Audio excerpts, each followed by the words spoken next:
শাক সিদ্ধ করে কি কখনো এভাবে মাখিয়ে খেয়ে দেখেছেন? যদি না খেয়ে থাকেন তাহলে অনেক মজাদার ইউনিক একটা খাবার মিস করে যাচ্ছেন।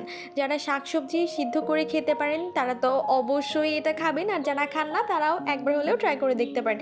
১ম এই লাগবে শাক, যেটাকে ভালোভাবে ধুয়ে নিতে হবে এবং এখানে অবশ্যই কমেন্টে জানিয়ে যাবেন ওইটা কোন শাক ছিল।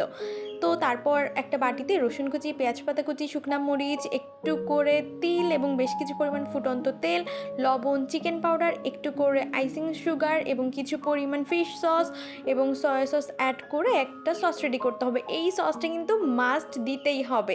তারপর পানির মধ্যে অল্প একটু লবণ, বেশ কিছু পরিমাণ তেল দিয়ে পানি ভালোভাবে গরম হয়ে আসলে এই পর্যায়ে অ্যাড করে দিতে হবে ভালোভাবে ধুয়ে পরিষ্কার করে রাখা শাকগুলাকে।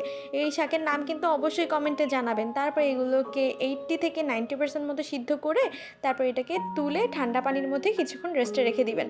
তারপর পানি ঝরিয়ে তুলে নেবেন এবং আগে থেকে রেডি করে রাখা সসটা দিয়ে ভালোভাবে মেখে এটাকে পরিবেশন করতে পারবেন। অনেক বেশি মজার হয়। যারা শাক খেতে পছন্দ করেন বাসাতে একবার হলেও এই শাক মাখাটা ট্রাই করে দেখতে পারেন। খুবই মজার।